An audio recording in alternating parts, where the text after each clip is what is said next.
mendengarkan podcast ini. Beberapa waktu lalu, dunia digelisahkan oleh berbagai penyakit yang menular dengan begitu cepat. Manusia berusaha untuk menanggulangi supaya penyebaran penyakit itu dapat dicegah. Diusahakan untuk dilokalisir supaya tidak menyebar ke berbagai penjuru tempat dunia. Manusia begitu alert, begitu waspada terhadap penyebaran epidemi penyakit. Manusia berusaha menanggulangi berbagai penyebaran virus yang bisa membawa kematian. Tetapi manusia lupa atau tidak menyadari adanya penyebaran penyakit virus jiwa yang lebih mengerikan. Kalau virus yang bisa teridap pada tubuh bisa mengakibatkan kematian fisik, tetapi virus yang saya maksudkan yang tidak disadari menyebar ke seluruh belahan dunia ini bisa membawa kematian kekal atau kebinasaan. Virus itu namanya nihilisme. Nihilisme. Nihilisme ini adalah filsafat, filosofi, juga merupakan gairah. Filosofi gairah hidup seseorang yang tidak mempercayai bahwa Tuhan itu ada atau Tuhan itu dianggap tidak perlu ada. Kedepan dunia akan lebih menghadapi kenyataan manusia akan bertambah jahat, bertambah keji, bertambah kehilangan kemanusiaannya. Sebab saudaraku, seperti yang dikemukakan di Mazmur 14 ayat 1, Mazmur 53 ayat 2, orang yang tidak mengakui eksistensi Tuhan, tidak mengakui keberadaan Tuhan, pastilah bebal. Bebal di sini artinya keras kepala.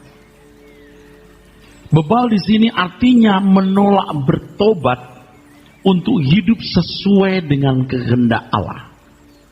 Orang yang berkata dalam hatinya tidak ada Tuhan, jijik dan kotor perbuatannya, itulah orang bebal, saudaraku. Nah, spirit atau gairah, filosofi seperti ini tanpa disadari menyebar, menular, terimpartasi dalam kehidupan banyak orang, saudara. Kita termasuk orang-orang yang tanpa sadar terjangkit. Kita orang-orang yang tanpa sadar telah tertular ini, saudara. Tetapi tidak menyadari. Oleh sebab itu kalau kita tidak sungguh-sungguh tekun mencari Tuhan untuk menemukan dan mengalami Tuhan, pasti kita terjangkit oleh filosofi ini. Menghadapi dunia kita yang telah rusak terjangkit oleh filosofi gairah nihilisme ini, saudara, kita harus menggandakan waktu kita di dalam mempelajari kebenaran firman. Saudara bisa mempelajari kebenaran ini dimanapun saudara berada. Sambil duduk di mobil mendengarkan CD khotbah, sambil di dalam pesawat saudara mendengarkan MP3. Saudara menggandakan waktu saudara untuk datang ke pendalaman Alkitab. Suara kebenaran, gandakan itu, saudaraku. Sebab kesempatan untuk itu sangat terbatas. Sangat terbatas. Ada literatur-literatur yang kalau kita baca, kita bisa menyerap kebenaran yang bisa mengubah hidup kita. Dan perubahan seperti itu merupakan momentum yang sangat berharga dan tidak ternilai. Lakukan ini, saudaraku. Kalau saudara membaca buku rohani atau literatur, berpikirlah seakan-akan saudara akan menyampaikannya kepada orang lain. Jangan gopoh-gopoh. Berusahalah menangkap pesan yang terkandung di dalam literatur atau buku itu. Gandakan waktumu untuk ini. Yang kedua, saudara. Gandakan waktumu untuk duduk diam di kaki Tuhan dan beri kesempatan Tuhan beracara dengan saudara. Jadikan waktu yang khusus bertemu dengan Tuhan tersebut sebagai prime time saudara, yang menentukan nasib kekal saudara. Kalau kita berbicara mengenai kesibukan, kita memiliki banyak alasan untuk mengatakan itu dan melihat berbagai kesibukan sehingga kita tidak memiliki kesempatan untuk bertemu dengan Tuhan secara khusus dan secara pribadi. Sediakan waktu untuk itu, saudaraku. Tak ternilai. Perjumpaan dengan Tuhan itu tidak ternilai harganya. Itu yang akan menginspiring saudara. Itu yang akan memberikan saudara pengalaman-pengalaman adikodrati yang tidak bisa kita utarakan, tidak bisa kita ucapkan kepada orang lain. Dan itu akan menjadi modal kita melewati jam-jam berikut pada hari itu. Kalau kita memberi jeda waktu, tidak memiliki persekutuan dengan Tuhan, itu saat yang rawan. Itu masa kesempitan atau kesesakan di mana seseorang akan mudah jatuh dalam dosa, saudara. Jadi jangan saudara sampai tidak memiliki waktu bertemu dengan Tuhan. Yang ketiga, hayati kehadiran Tuhan, saudara. Jangan hanya menghayati waktu di gereja seperti saat ini. Saudara tidak akan mampu. Kalau hari-hari hidup saudara tidak mengalami perjumpaan dengan Tuhan, saudara tidak mengenal, tidak menemukan, tidak mengalami Tuhan, tidak mampu menghayatinya. Ke gereja ini saudara hanya bertemu dengan seremonial, liturgi, misa. Hanya bertemu dengan seorang WL, choir, singer, pendeta. Anda tidak bertemu dengan Tuhan. Anda tidak mampu berkoneksi dengan Tuhan, berelasi, berinteraksi dengan Allah, tidak akan mampu. Jadi omong kosong sebenarnya, saudara. Tidak mungkin saudara bisa menjamah Tuhan, bersentuhan dengan Tuhan hanya dalam waktu 1,5 jam di gereja. Kalau hari-hari hidup kita tidak mengalami Tuhan. Tentu mengalami Tuhan, saudaraku, bukan hanya pada waktu di ruang doa loh. Justru pada waktu kita mengerjakan pekerjaan-pekerjaan kita dalam kesibukan, disitulah kita mengalami Tuhan. Disitulah kita menghayati kehadiran Tuhan di mana kita bisa berjalan bersama dengan Tuhan. Kalau di gereja ini, saudaraku, di gereja manapun sering terjadi banyak manipulasi. Apalagi di gereja-gereja yang perasaan diledakkan. Spontanitas diutamakan. WL pendeta bisa membuat semacam frekuensi dalam emosi. Kalau orang merasa diurapi Tuhan, dijamah Tuhan, itu pseudo. Pseudo itu palsu. Atau gereja yang kelihatan khidmat, khusyuk, dia ciptakan frekuensi di kawasan yang berbeda. Dan pengalaman liturgi tersebut dianggap sebagai pengalaman dengan Tuhan. Coba perhatikan orang-orang seperti ini. Biar tambah tua, tidak tambah sempurna. Itu berarti pengalaman-pengalaman keagamaan tersebut tidak berdaya guna, saudara, untuk mengubah orang. Penuh manipulasi. Ini zaman di mana kita harus serius mengalami Tuhan, saudara. Jadi pada waktu kita belajar firman Tuhan, kita memiliki pemahaman-pemahaman kebenaran yang membuat kita bisa konsisten berjalan dengan Tuhan. Sebab hanya pemikiran yang benar yang dimiliki seseorang membuat orang itu bisa mengimbangi Tuhan. Perjumpaan dengan Tuhan di dalam doa pribadi itu membekali saudara bisa menghayati kehadiran Tuhan dalam hidup saudara. Ketika saudara belajar firman Tuhan, saudara menemukan logos. Ini firman Tuhan dalam arti pengertian atau kognitif. Kognitif. Penalaran. Logos ini tidak berdaya guna banyak mengubah. Sebab logos ini harus menjadi rema. Bagaimana menjadi rema? Harus melalui pengalaman hidup. Kalau saudara mendengar firman kasihi musuhmu, saudara harus bertemu dengan musuh. Anda harus diizinkan Tuhan dimusuhi atau diperlakukan tidak adil.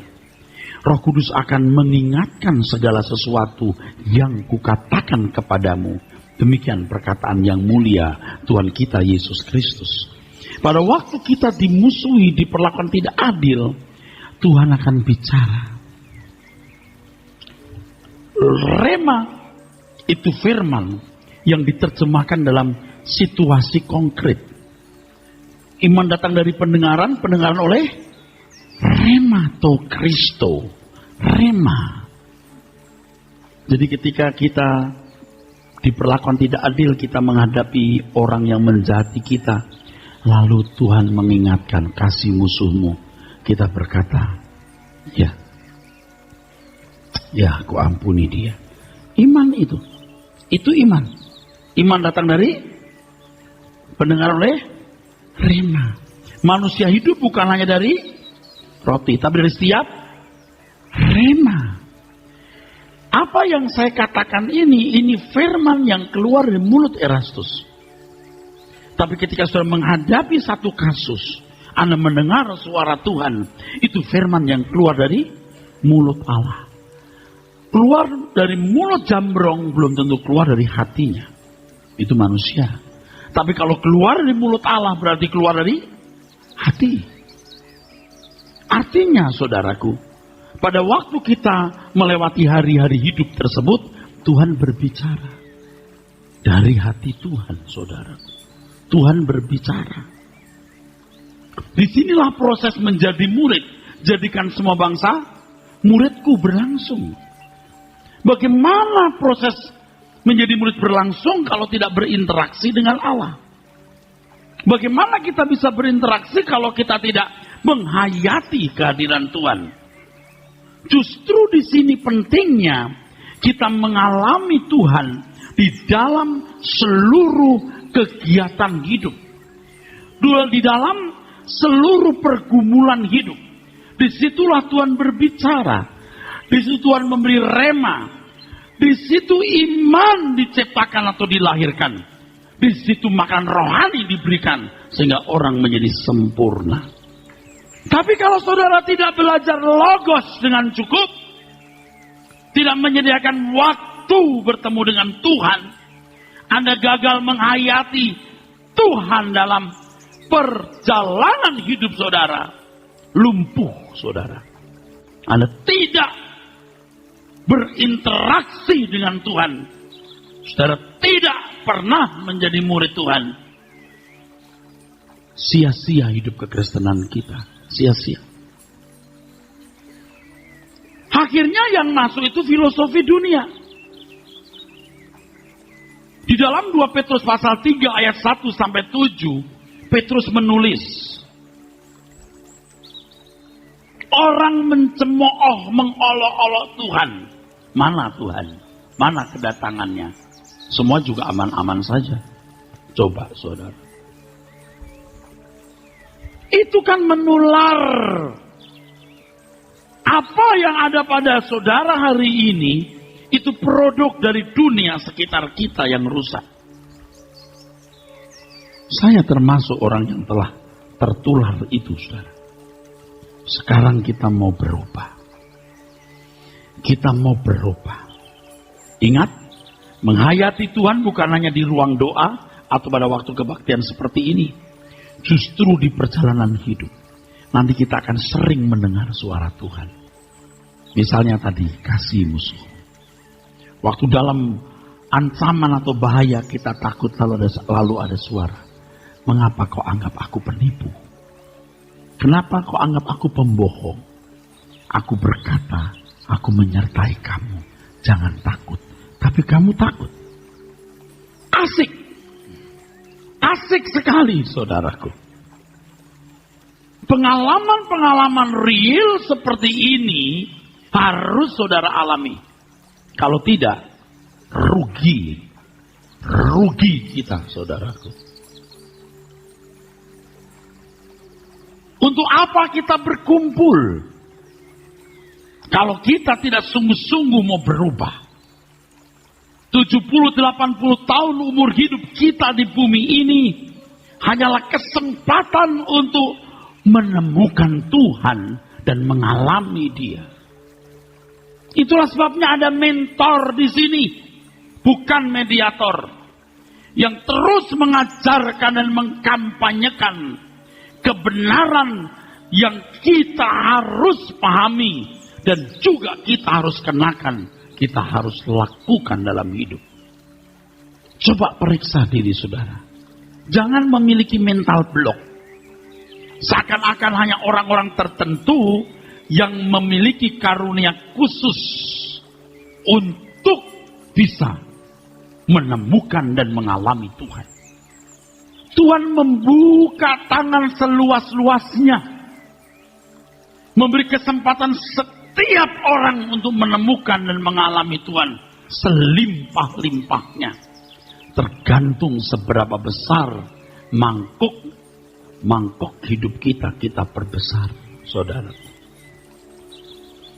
Jangan anggap remeh dan sepele apa yang saya katakan ini. Sebab kalau saudara tidak memulainya sekarang, saudara akan kehilangan kesempatan ini selama-lamanya. Saudara mau berubah? Saya sering mengatakan dalam doa, minggu-minggu, bulan-bulan terakhir ini, Tuhan, aku belum menemukan Engkau sebagaimana mesti. Kalau kita membaca Alkitab, bagaimana tokoh-tokoh iman bergaul begitu intim dengan Tuhan. Begitu nyata dan real Tuhan dalam hidup mereka. Kenapa kita tidak? Berarti ada sesuatu yang salah. Jangan punya mental block. Oh, itu hanya Paulus yang bisa. Oh, itu hanya hamba-hamba Tuhan dulu. Tuhan tidak diskriminatif. Setiap kita memiliki kesempatan yang sama untuk menemukan dan mengalami Tuhan, saudara. Jangan mental block. Memang dikesankan oleh beberapa pendeta seakan-akan mereka orang-orang tertentu yang bisa menemukan Tuhan, yang lain tidak. Ini salah, saudara. Ini sangat keliru. Orang yang menemukan Tuhan dan mengalaminya setiap hari, itu pasti, saudaraku sekalian, memiliki ciri, memiliki tanda, simptom. Anda bisa membaca diri saudara sendiri. Ciri yang pertama,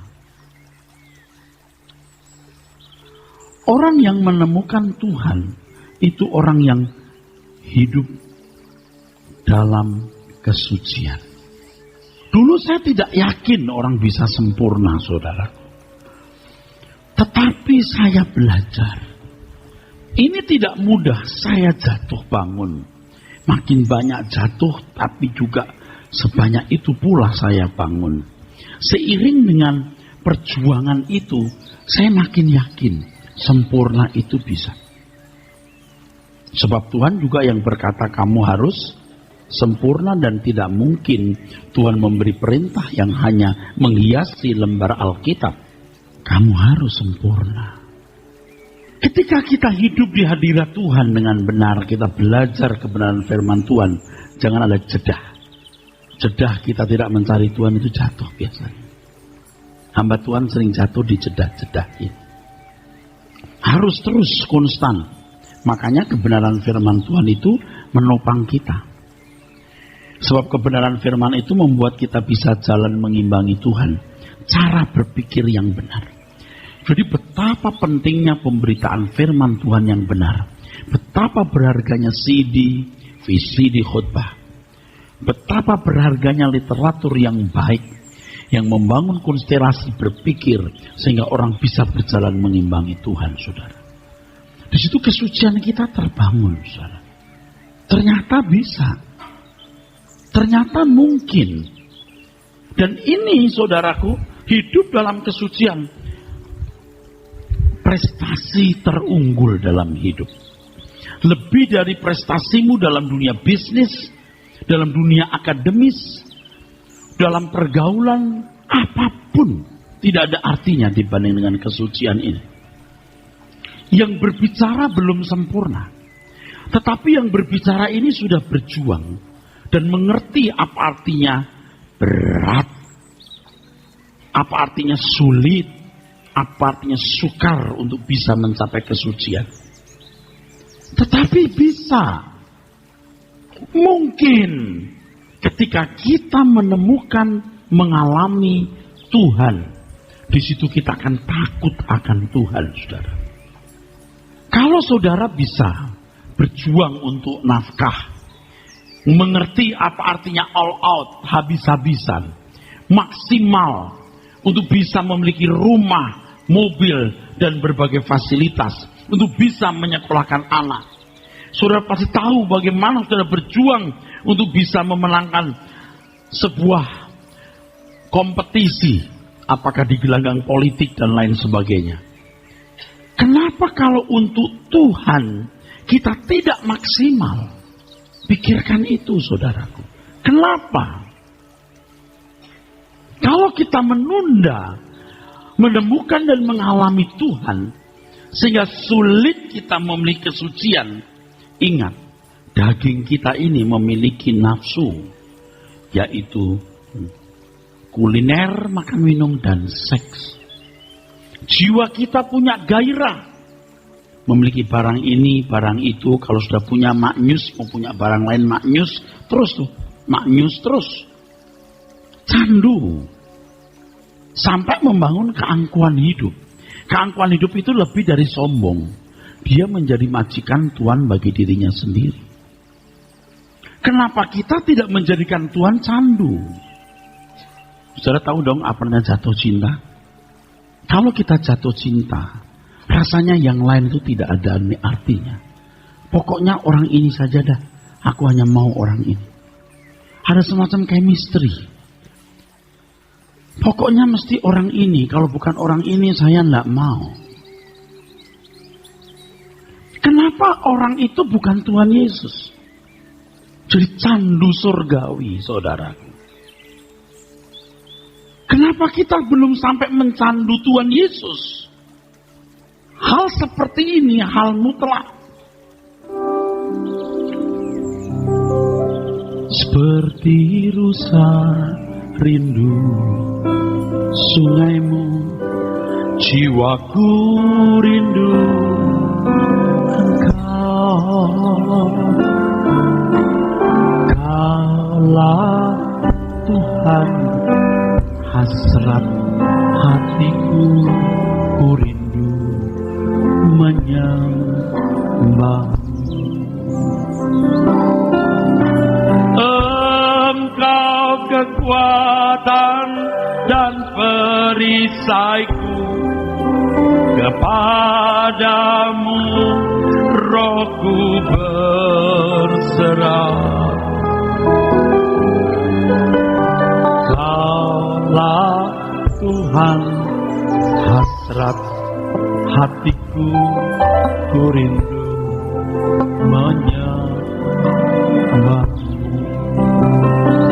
Tuhan Yesus, Tuhan Yesus,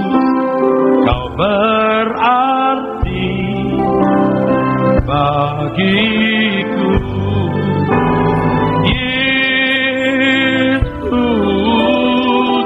Tuhan, Kau segalanya.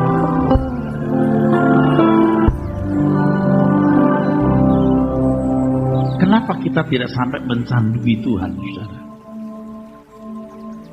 Kita bisa mendambakan sesuatu, merindukan seseorang, tetapi kenapa kita tidak bisa mendambakan Tuhan dan merindukan Tuhan? Oleh sebab itu memang kita harus mengalami Tuhan, saudara. Dan ini yang tidak bisa dijelaskan dengan kata-kata. Sehebat apapun kata yang bisa saya rangkai, kalimat yang bisa saya susun, tetapi untuk menjelaskan pengalaman dengan Tuhan sangat sulit. Berjalan dengan Tuhan, mengalami Tuhan, mendengar suaranya, dan menikmati damai sejahteranya, itu luar biasa. Kalau saudara tidak mulai sekarang, Anda tidak akan pernah mengalaminya sampai selamanya. Saudara mau berubah? Mulailah hari ini. Jangan sombong. Jangan merasa Anda tua, Anda pengalaman. Jangan merasa Anda kaya, Anda berpendidikan tinggi. Jangan sombong. Apa yang saya sampaikan ini firman Tuhan. Alami Tuhan. Temukan Tuhan sampai butir kesucian hidup ini merekah dalam hidup. Yang kedua, saudara, ciri orang yang mengalami Tuhan,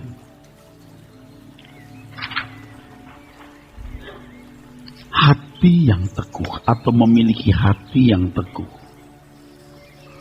memiliki hati yang teguh atau kokoh, memiliki hati yang teguh atau hati yang kokoh. Kalau kita mengalami Tuhan, hati kita makin kokoh, saudaraku. Hati kita makin kuat. Jika kita mengalami Tuhan, kita bisa mengimbangi Tuhan, kita hidup tidak bercacat, tidak bercela, pasti kita terlindungi Tuhan. Saudara tidak membutuhkan pendeta yang harus mendoakan saudara. Saudara bisa berhubungan langsung dengan Tuhan. Saudara tidak perlu harus mesti meminta pendeta mendoakan saudara. Saudara bisa berinteraksi langsung dengan Tuhan. Nah, masalahnya kalau orang hidup sembrono, seperti ada di daerah tak bertuan, apa yang dia pikirkan, apa yang dia mau ingini, dia turuti, keinginan itu dia raih, apa yang dia mau ucapkan, dia ucapkan. Ini kan orang-orang liar yang tidak mengakui bahwa ia hidup di dalam pemerintahan kedaulatan Tuhan. Orang seperti ini tidak layak dilindungi, tidak pantas dilindungi, tidak layak menerima perlindungan Tuhan. Ingat ini. Kalau Tuhan melindungi, memberkati saudara, lalu saudara menjadi sombong, menjadi angkuh, sewenang-wenang terhadap orang lain, bahkan menggunakan perlindungan Tuhan, berkat-berkatnya untuk kesenangan saudara pribadi tanpa mempertimbangkan perasaan Tuhan, itu kurang ajar. Itu kurang ajar. Anda tidak berhak menerima perlindungan Tuhan, saudara. Saya sering berkata, Tuhan lindungi aku, Tuhan. Lindungi aku, Tuhan. Aku rentan, Tuhan. Tetapi Tuhan mengajar, tidak usah kamu ngomong begitu. Jika kamu hidup di dalam jalanku, aku mengawal. Saudara suatu hari tidak membutuhkan saya lagi. Saudara sudah menemukan Tuhan. Dan memang pendeta juga tidak bisa mendampingi Anda 24 jam.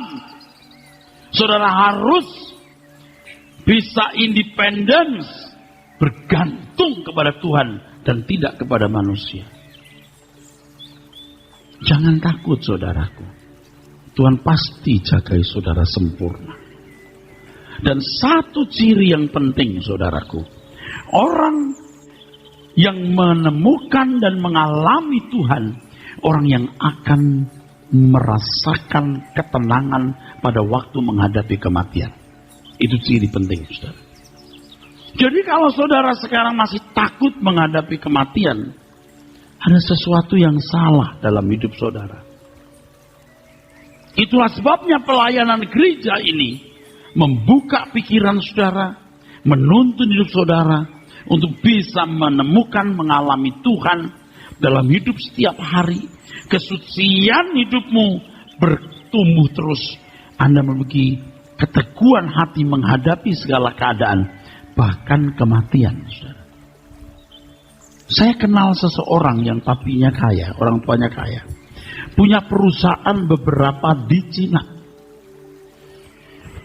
Papanya ini paling takut ke rumah sakit, apalagi ke rumah duka. Wah, paling takut, saudara. Ke rumah sakit, apalagi ke rumah duka. Wah, paling takut, saudara. Kenapa? Dia takut mati. Dia takut mati. Tetapi ajaibnya manusia ini kawin lagi terus. Di Cina ada beberapa wanita, istrinya sakit hati di sini, padahal umurnya sudah 70-an tahun. Coba, saudara. Dia pasti mati. Dia pasti mati. Tapi kenapa nggak siap-siap menghadapi kematian? Bodoh sekali, saudaraku. Bodoh sekali. Saudara pasti mati dong. Sudah berhenti berbuat dosa belum? Sudah berhenti berbuat dosa belum? Belum. Kapan berhenti? Tuh. Saudara bisa menangkap pertanyaan saya nggak? Saudara pasti mati nggak? Sudah berhenti berbuat dosa belum? Belum. Kapan berhenti?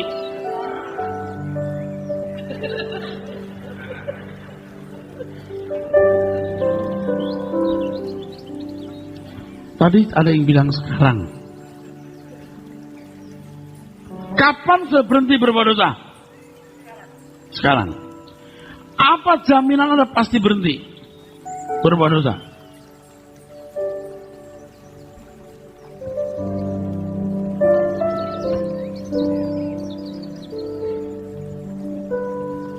Harus segera.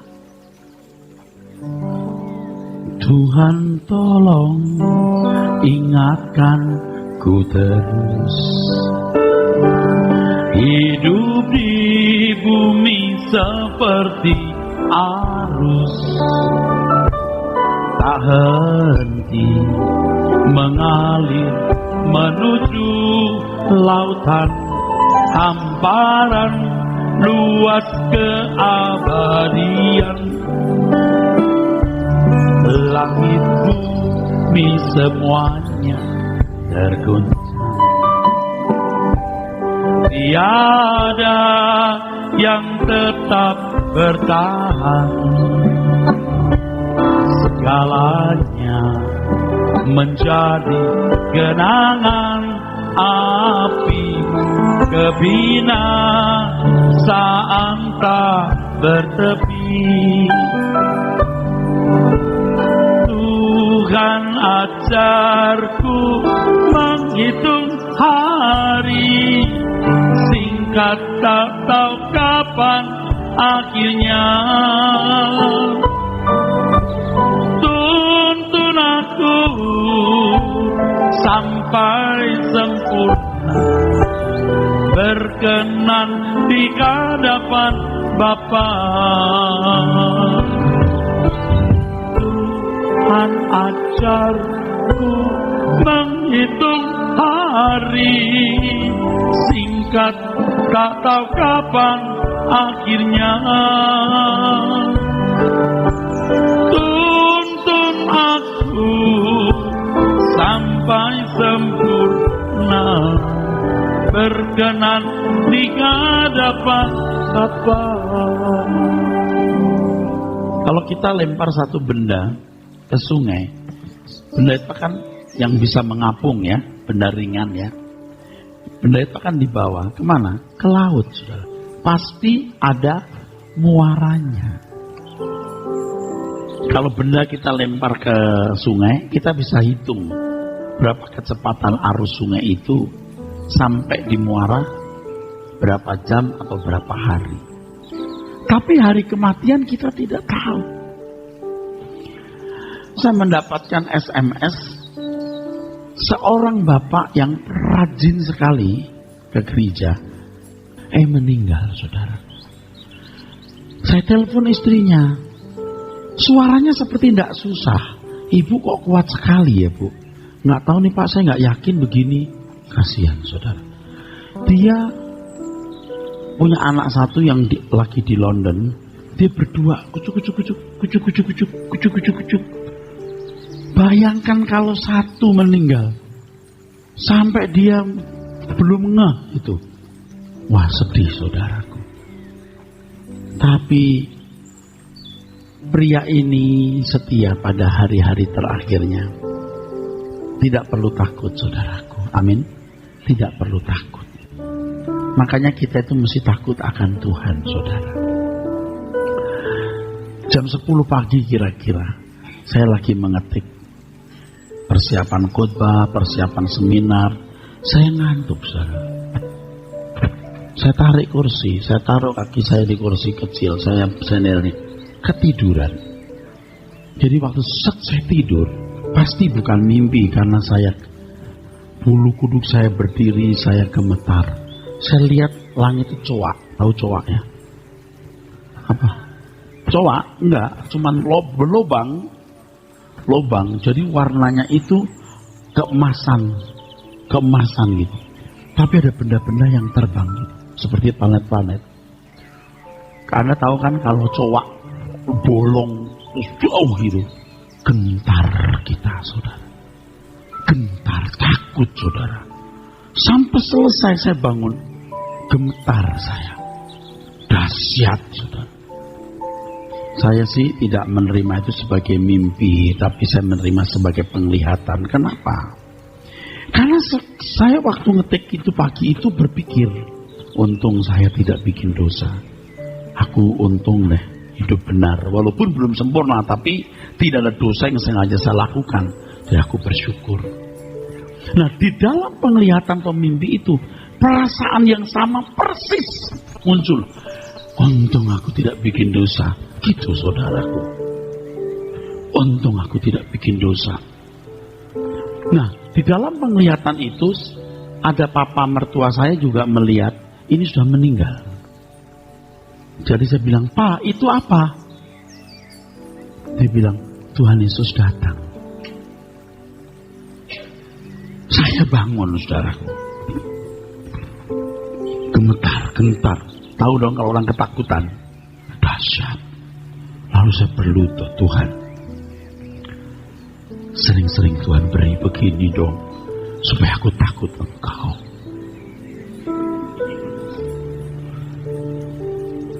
Kalau kita tidak sering-sering mendapat begitu, kita ini suka kurang ajar, saudara. Ngomong kurang ajar, bercanda sembarangan, macam-macam, saudaraku. Makanya ya saudara, saya tadi pagi juga berdoa, Tuhan, sebenarnya apa yang Kau kehendaki harus kulakukan. Saya itu kadang-kadang udah bosan jadi pendeta, saudara.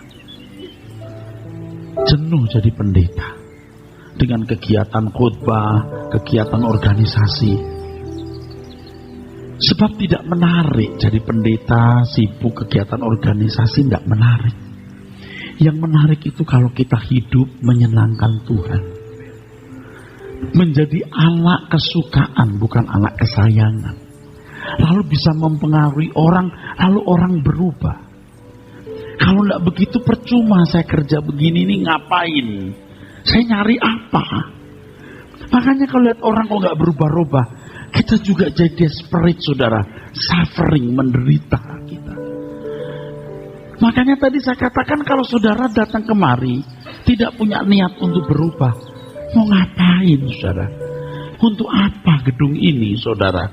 Kalau hanya untuk orang store muka, lalu masuk frekuensi, manipulasi perasaan, seakan-akan kita dijamah Tuhan, urapan atau hadiratnya pseudo, palsu. Tiap hari tidak mengalami Tuhan, bagaimana bisa mengalami Tuhan di sini? Palsu. Maka saya encourage saudara, saya dorong saudara, ayo sungguh-sungguh belajar kebenaran firman, gandakan waktumu untuk itu, gandakan waktumu untuk berdoa, lalu hayati kehadiran Tuhan. Temukan Tuhan di dalam seluruh kegiatan hidupmu, di tengah-tengah berbagai kesibukan saudara. Saya percaya di antara saudara hari ini ada orang-orang yang masih ceroboh. Saudara berkata aman tuh, nggak apa-apa. Kalau kamu mati setiap saat, saudaraku, ya awas loh. Saudara jangan sombong.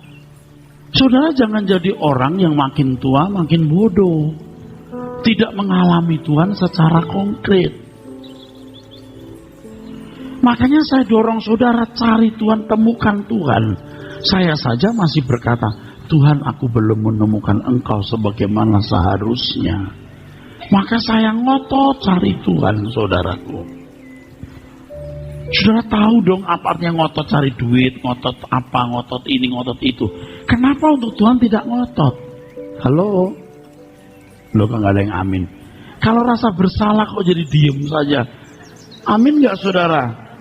Saudara mau berubah nggak? Kalau nggak mau ya nggak apa-apa, itu urusan saudara sendiri. Tapi kan kasihan jiwamu. Masuk neraka kekal itu mengerikan, saudara.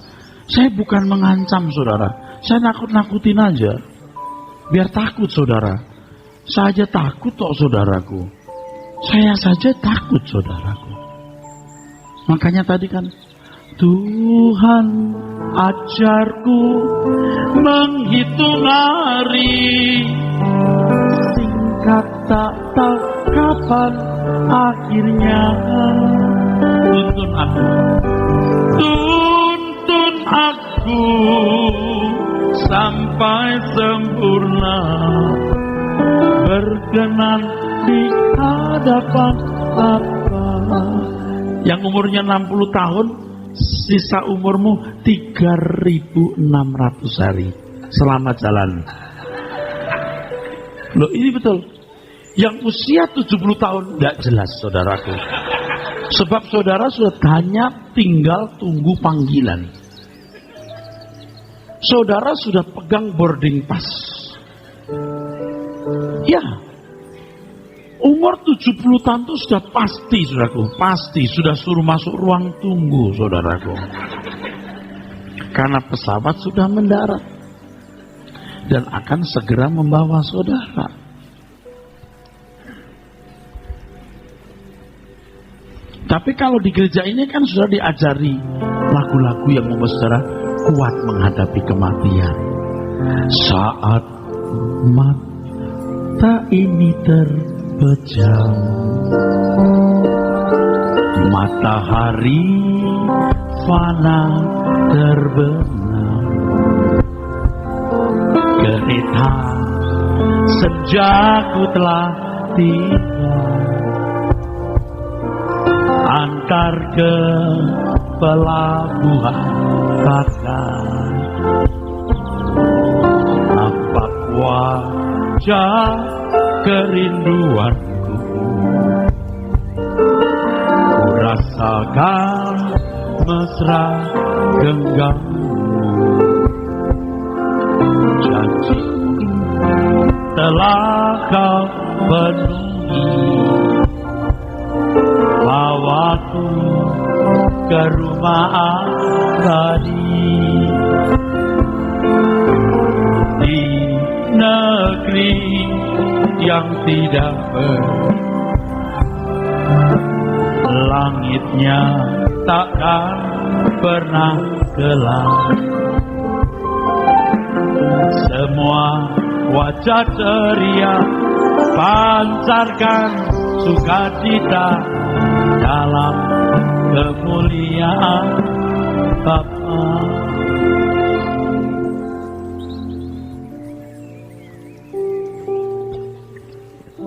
Boleh nggak saya ngomong, saudara? Jangan basa-basi ya. Saudara, kalau basa-basi, saudara mampus loh. Ini gereja bukan tempat orang basa-basi, nyanyi, nyembah, terus sudah pulang. Kalau begitu, yuk datang lagi, awas loh. Gua omelin loh. Nggak usah datang. Ini tempat saudara berubah. Saya ini sudah frustasi, saudara. Frustasi lihat diri sendiri aja frustasi. Gimana aku segera suci? Kenapa dunia jadi begini? Bertuhan kelakuannya seakan-akan Tuhan tidak ada. Coba di negeri ini, saudaraku, lihat saja. Kepincangan sosial, penipuan, rakyat kecil menderita. Tidak semua pejabat, beberapa pejabat kaya raya punya pesawat terbang, punya hotel, pakai nama orang. Kok tahu? Ih, pendeta banyak rahasia, bro. Udah tahu kita lagi menjerit begini, pajak digalakkan, tukang pajak pun masih saja ada yang korup. Mestinya bayar 10, cuma 500, cuma 50, cuma 5. Jadi bisa 10%, bisa 5%, gila bener. Kok tahu? Pendeta dibilangin. Saya bingung loh, kok masih tega-teganya loh. Tetapi Anda tahu, kepala pajak yang terbaik se-Indonesia, Jemaat Rehoboth, baru dapat itu penghargaan di kota Manado kalau tidak salah. Saya ketemu di bandara. Kita masih kirimi dia buku. Kalau dia tugas di luar, kita kirim buku. Ada satu radio yang pendeta khotbah sekali 2 kali nggak mau datang lagi karena nggak ada duitnya. Dia yang khotbah. Kita kasih bahan khotbah kita. Dia bilang begini, Bapak yang merubah hidup saya. Wah, yang begini bikin semangat hidup, saudaraku. Bapak yang merubah hidup saya. Makanya kalau cuma jadi pendeta sih males saya, saudaraku. Khotbah-khotbah begini jenuh saya. Tapi kalau saya dengar orang berkata, saya berubah, Bapak yang mengubah hidup saya, semangat saya. Ini nggak sekarang. Bapak di surga tahu saya mengatakan ini benar. Saudara, berubahlah. Ini petugas pajak bisa begitu bersih. Dan dia termasuk kepala pajak termuda. Saya ingat saya begitu dia ngomong. Tapi yang penting dia terbaik di Indonesia. Bukan mau sombong, saudaraku. Kalau Anda tukang pajak, kasihani negeri ini. Kasihani rakyat. Kalau Anda pejabat pemerintah, bela kepentingan negara. Jadi berkat. Jangan hanya mengaku ketuhanan yang Maha Esa. Kelakuannya kesetanan yang Maha Kuasa. Jangan. Saya khotbah ini didengar oleh ribuan atau jutaan orang loh. Karena streaming TV streaming ini. Ini bisa puluhan orang, atau ratusan, atau ribuan orang mendengar. Tidak ada yang satu tutup-tutupi, sebab tidak ada maksud apa-apa kok. Amin, saudara. Faktanya memang begitu kok, saudaraku. Tapi kalau saya ditanya siapa itu, Pak? Tidak tahu. Tanya sendiri dah situ.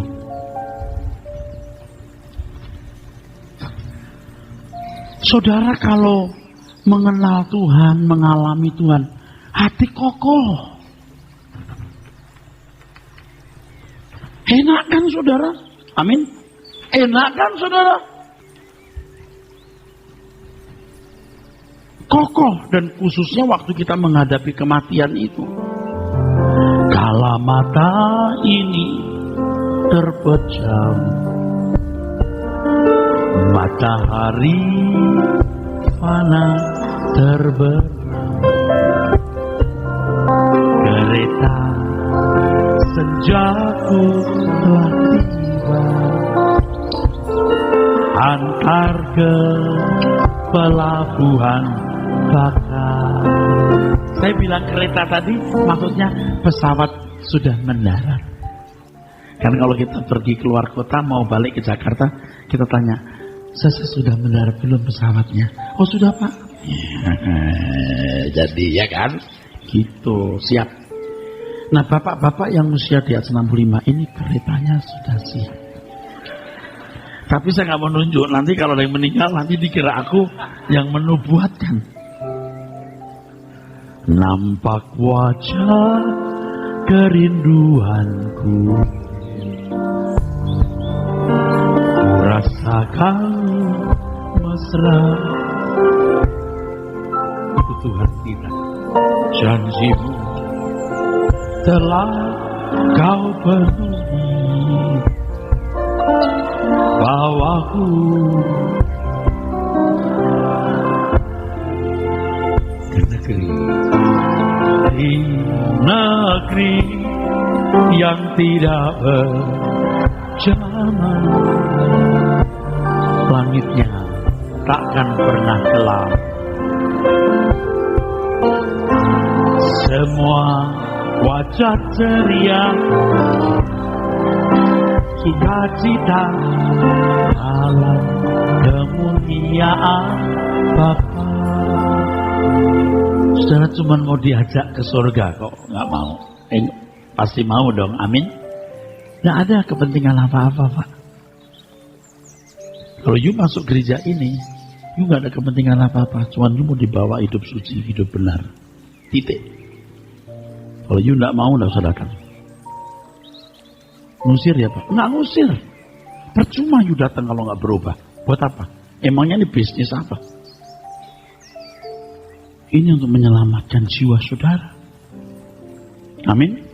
Nanti suatu hari saudara-saudara sekalian akan tahu bahwa Anda datang ke tempat ini, tempat yang tepat untuk jiwamu. Yang ketiga, saudaraku, kalau saudara mengenal dan mengalami Tuhan, tidak bisa tidak. Saudara akan membela Tuhan. Kalau kita nonton film-film silat itu, saudara, terutama film-film kolosal, kerajaan-kerajaan di Cina, waduh, kita menemukan kepahlawanan bulu balang menakjubkan, mengagumkan. Mereka begitu membela rajanya, kaisarnya, membela ketua perguruannya, menaruh nyawa. Luar biasa. Mengapa kita tidak berbuat begitu untuk Tuhan? Kita berhutang budi. Kita berhutang kebaikan. Kenapa kita tidak membela Tuhan? Kenapa kita tidak serius bertanya, apa yang harus kuperbuat untuk membalas kebaikan-Mu, ya Tuhan? Masakan kita hanya meminta-minta, menuntut. Berbahagialah orang yang membela Tuhan, yang suatu hari ketika ia mati dia akan melihat dia yang kita bela adalah raja di atas segala raja yang memerintah, saudaraku.